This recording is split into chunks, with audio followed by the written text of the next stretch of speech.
नमस्कार, एक बार फिर से स्वागत है आपका आपके अपने YouTube चैनल उत्तराखंड एग्जाम गुरु में। उत्तराखंड एग्जाम गुरु में आज हम उत्तराखंड अधीनस्थ सेवा चयन आयोग की स्नातक स्तरीय परीक्षा की समीक्षा करेंगे और संभावित कट ऑफ पर प्रकाश डालेंगे। तो प्रश्न आपके हैं, जवाब हमारे हैं। परीक्षा का स्तर कैसा था और क्या कमी रह गई इस एग्जाम में, इस बार पैटर्न में क्या बदलाव रहा, इस पेपर के बाद आगे की परीक्षाओं की रणनीति क्या होनी चाहिए और संभावित कट ऑफ, इस पर हम चर्चा करेंगे। तो चलिए वीडियो स्टार्ट करते हैं। अगर आप चैनल पर नए हैं तो इसको सब्सक्राइब कीजिए।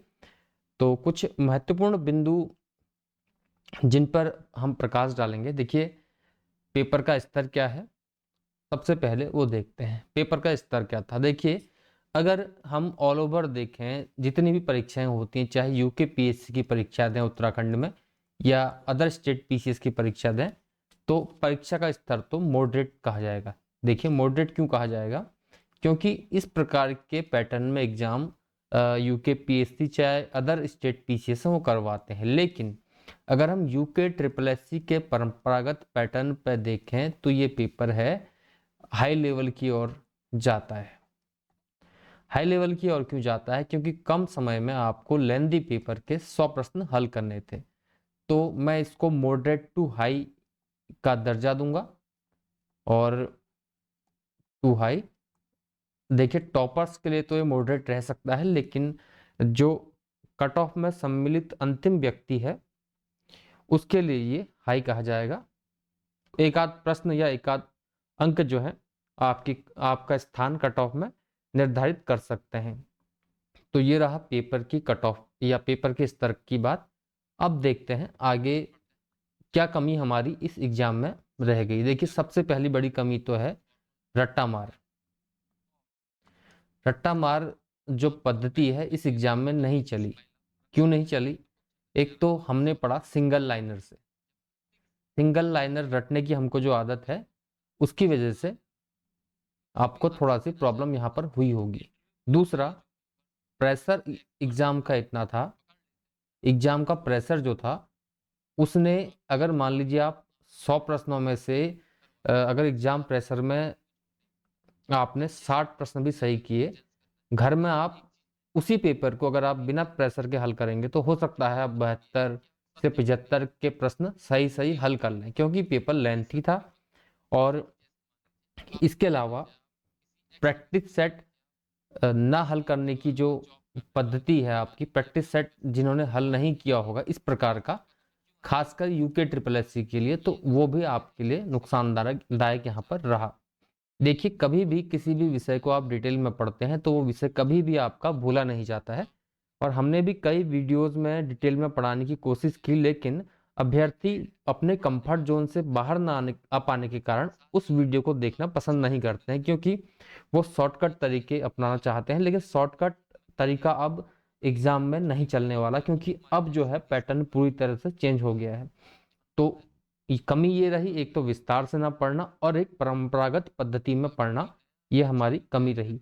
क्योंकि 100 प्रश्न थे, लेंथी पेपर थे, और लेंथी पेपर के लिए आपको टाइम जो चाहिए था, टाइम मैनेजमेंट आपका नहीं रह पाया।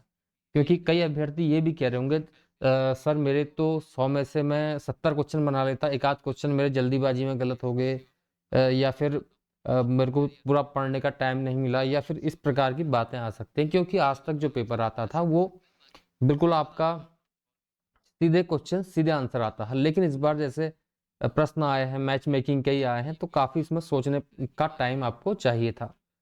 तो चलिए आगे देखते हैं इस बार पैटर्न में क्या बदलाव रहा। देखिए पैटर्न जो एग्जाम का था इसमें इकोनॉमी के प्रश्नों को अच्छा समावेश किया गया था, खासकर अर्थशास्त्र के प्रश्नों को अच्छे से लिया गया था।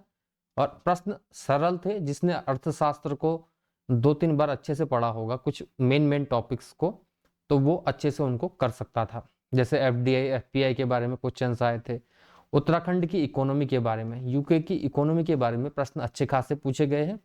और ये पैटर्न में बदलाव है, विशेषकर बजट और आपका आर्थिक समीक्षा से प्रश्न अब बीते एग्जामों में भी आप देखते हैं कि आने लग गए हैं। तो आर्थिक समीक्षा और बजट से रिलेटेड क्वेश्चंस अब पूछे जाने लगे हैं।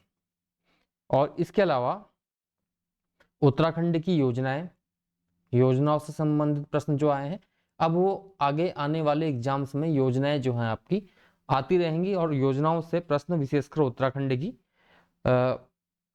अब आपकी पूछे जाते रहेंगे। अब परंपरागत जो पद्धति है उससे इसमें बदलाव कर दिया गया है।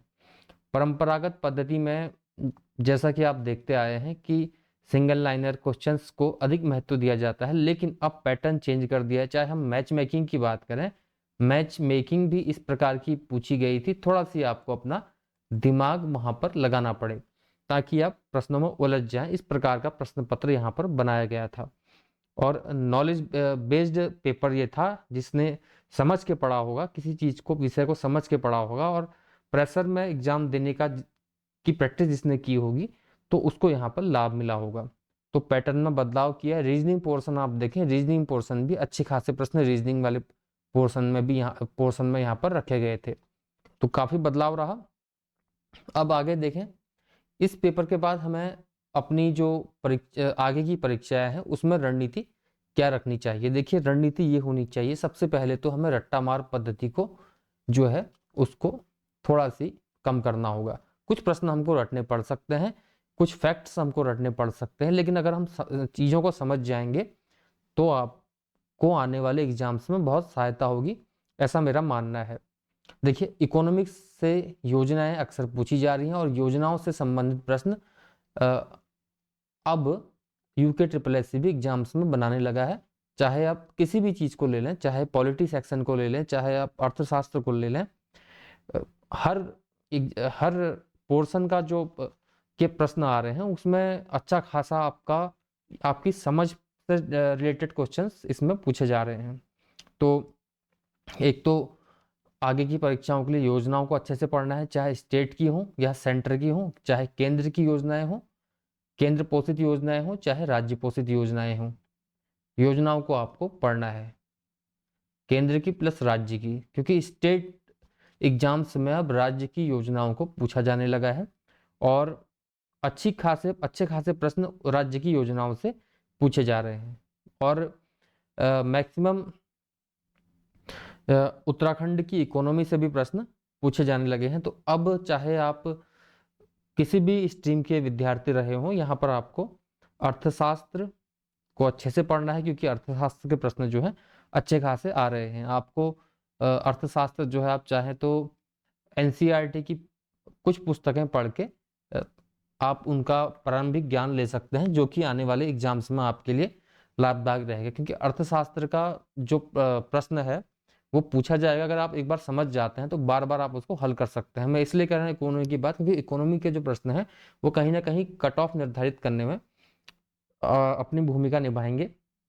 बाकी प्रैक्टिस भी आपको पेपर से पहले एक बार कर लेनी है, क्योंकि प्रैक्टिस के बिना वहां पर होता क्या है, हम बिना प्रैक्टिस के जाते हैं, हमें प्रश्न तो आते हैं लेकिन हमें प्रेशर बहुत हो जाता है। तो अगर आप 2-4 मॉक टेस्ट दे लेंगे या 5-6 मॉक टेस्ट अच्छे से दे लेंगे तो निश्चित रूप से आपको सफलता मिलेगी। वहां पर आप प्रेशर झेल पाएंगे, क्योंकि समय कम रहता है, प्रश्न ज़्यादा हैं और लेंथी पेपर है, तो आप अच्छे से प्रश्न बना पाएंगे। बाकी रीजनिंग एप्टीट्यूड पे आप ध्यान देंगे। इसके अलावा आप किसी भी विषय को, चाहे उत्तराखंड का इतिहास पढ़ें, चाहे भूगोल पढ़ें, आपको पहले उत्तराखंड के मैप से स्टार्ट करना है भूगोल, और उसके बाद आपको उसी अनुसार पढ़ना है। जैसे कि ये प्रश्न आया था, कोसी नदी के बारे में आया था, तो अगर आपने मैप के जरिए उसको पढ़ा है, नदी तंत्र को, तो आप ऐसे प्रश्नों को आराम से बना सकते हैं। इसी प्रकार बागेश्वर से लगे हुए सीमावर्ती जिलों के बारे में पूछा गया, तो केवल 13 जिले हमारे जो राज्य है उसमें है, तो उसके चारों ओर किस जनपद के अगल बगल कौन सा जनपद पड़ता है उसको आप मैप से निकाल सकते हैं। अगर आपको मैप याद है तो कई प्रश्न तो आपके इस प्रकार से बन जाते हैं। जैसे मान लीजिए कभी अगर अगले एग्जाम्स में ये पूछ लिया कि आप इन चोटियों को या हमारे जो राष्ट्रीय उद्यान है उनको उत्तर से दक्षिण या दक्षिण से उत्तर के क्रम में लगाइए या पूर्व से पश्चिम के क्रम में लगाइए, तो मैप आपको पढ़ना जरूरी है। तो आप उत्तराखंड के मैप से स्टार्ट कीजिए भूगोल की, और उत्तराखंड को स्पेशली तैयार करने के लिए उत्तराखंड के मैप को समझ लीजिए, उत्तराखंड की हिस्ट्री को समझ लीजिए, उसकी क्रोनोलॉजी को समझ लीजिए, तो आपको अच्छा लाभ होगा इसका। बाकी आने वाली वीडियोस में हम इसके बारे में आपको अपडेट करते रहेंगे कि कौन सा कंटेंट परीक्षा में पूछा जा सकता है। अब अंत में बात करें कट ऑफ की। देखिए कट ऑफ के बारे में हमारा जो अनुमान है, देखिए क्या है।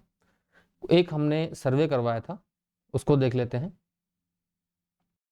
देखिए ये है वो सर्वे जो हमने करवाया था और ये रिस्पॉन्स है कि देखिए कितने परसेंट जो अभ्यर्थी हैं जिन्होंने वोट किया है, तो 70% जो अभ्यर्थी हैं वो ये कहते हैं कि 17% जो अभ्यर्थी हैं वो ये मानते हैं कि 70+ हमारे आएंगे, और 60 से 70 अंक वाले जो विद्यार्थी हैं, अब ये अभ्यर्थी हैं, वो 34% हैं। 50 से 60 वाले 26% और 40 से 50 वाले 23%।